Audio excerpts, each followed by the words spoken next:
you can just create a new file.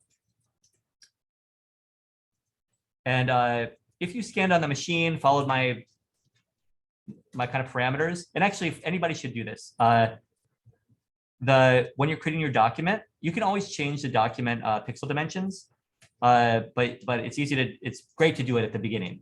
So I'm gonna change the width to 900 pixels by 675. And the reason I have these pixel dimensions is that the paper I cut is like 4.5 or 4.25 by 6 inches.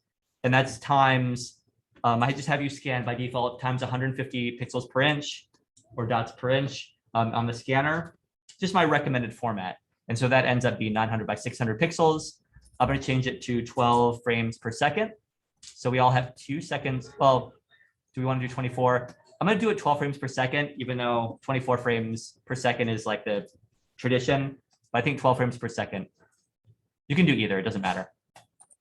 12 frames per second is you'll be able to see your drawings a little more clearly, but you can kind of switch back and forth in that as well. So 900 by 675, and then let's just go for 12 frames per second. Then you'll have 2 seconds worth of animation. Okay, so now we're going to import the drawings, which you already have on your computer ready to import. You can just even select them all and drag them onto the screen. It's as easy as that. You can kind of do this in your this in your Finder and just drag them on in. Or you can go into your file menu and import to stage. There's also import to library, and we'll be talking about the library later. But I'm just going to find my files. And when you're importing, you can do a kind of drag and drop selection, or you can select multiple by clicking on one and holding down Shift and clicking down at the other end of them, or you can hold Command and click multiple individual files, just your basic kind of file management stuff.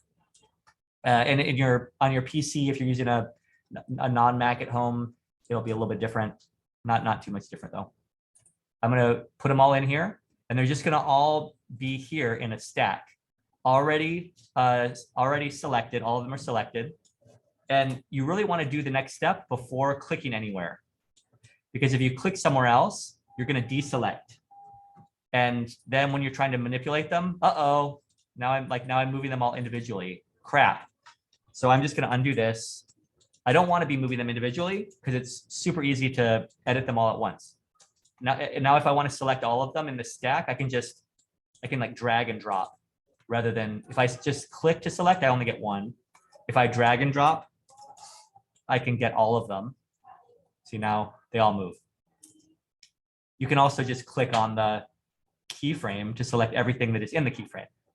If my images are rotated weirdly, if they're all selected, I can just free transform all of them at once. So I'm going to hover over the corner, rotate all of them. I can move them all. They all move. Isn't that cool? And so that means that even if your scans are different sizes, different dimensions, whatever, you can do anything. Like you can scale this up and down all day long. And so you have the ability to fit it into these pixel dimensions. So I'll ask everyone to use the same pixel dimensions for this, because what we're going to do is we're going to string all of these together into one, for those of you who worked on the in-class version, into one animation. But and here's something I can do too. With the free transform tool, I can move this little white dot in the middle of the anchor point. You don't have to remember this for now, but this anchor point will tell you where the center of rotation is. So if I move it up here, it's a little bit easier to scale this because that anchor point will stay in place and the rest of it will move. So if you want it to make sure it scales and stays in place at that corner, that anchor point is a pretty handy thing to use. Now I have everything selected, it's sized properly. It's right side up. Even if it's backwards for some reason, you can even rotate it like that to flip it. I'm sorry, that's like mirroring or flipping. So now all I have to do is distribute it to keyframes. So once I have all this selected, I just right click, distribute to keyframes. And there we are. And they're not in order, and that's okay.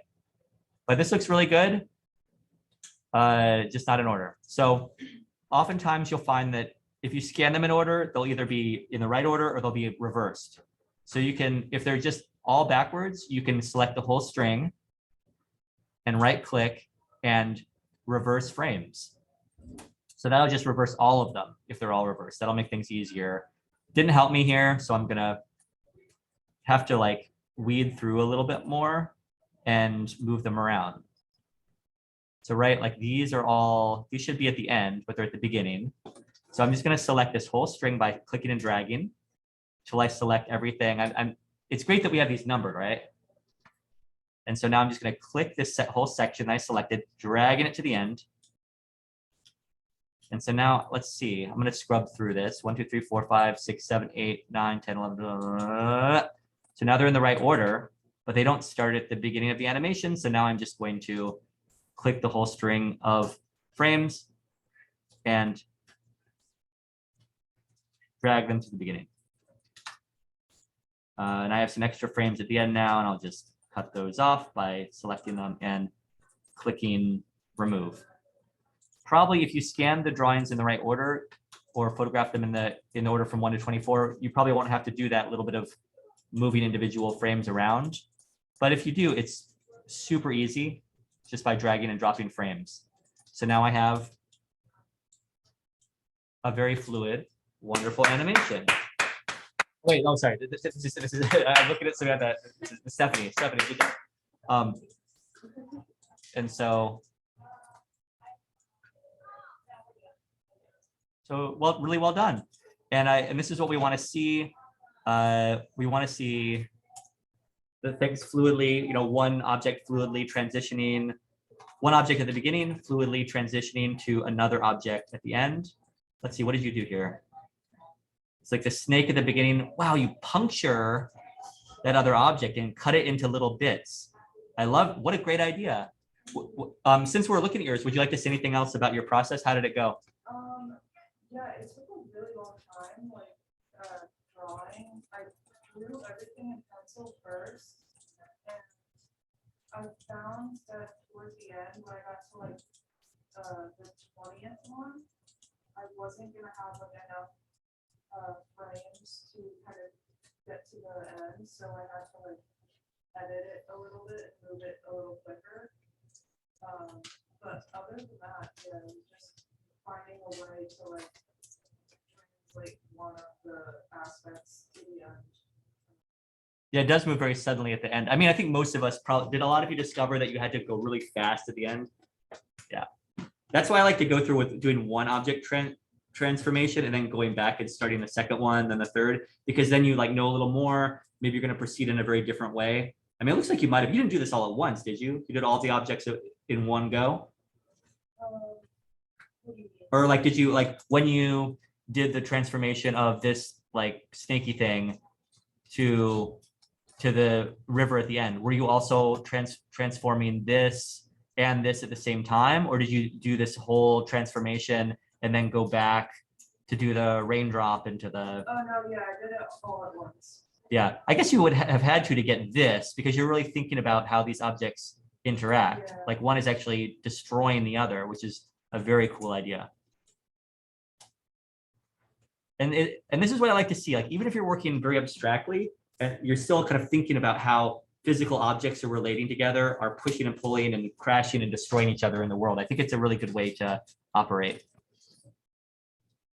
So, oh, and then final thing about this. You can upload this. This would be like this working file is what you upload to the homework number 3, and you can just do a second upload if you've already uploaded something. And Samantha, I saw you uploaded an FLA file. So if you did you already get this thing into an animation or? I did, just the size. Okay, that's cool. It's no big deal, like you're done, but if you want to look at the sizing and change the sizing, you can do that too. That's not a big deal though. If you already made an animation, then you're ahead of the game.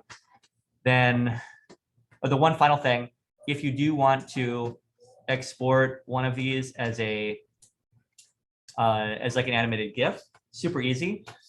For this or for your disoriented assignment, you can go File, Export, and there's a special Export Animated GIF selection. And by default, the default settings will probably be what you want. It's gonna keep the same pixel resolution. It's gonna, animated GIFs only support 256 colors, and they support 30 seconds of animation. By default, your animation will loop, and it does not support sound, as you, I'm sure, well know in your lives. And so you could just change the settings if you want, and then hit save, and that's pretty much the name of the game. So that's how you can make an animated GIF for any of your assignments. And by the way, I hope that you guys are okay. Let me know if you feel weird about it, but I think I want to share the disoriented projects with Marymount so they can do a social media post on these, because I think it's a good thing to kind of give a kind of response to. When I can wait if you want to finish coloring. Yeah, I wanted to finish my coloring. Okay. Anybody who wants to do a little more on that, or if you don't want me to share yours or something, then just let me know. So I'm going to stop the recording. I think. Are they gonna be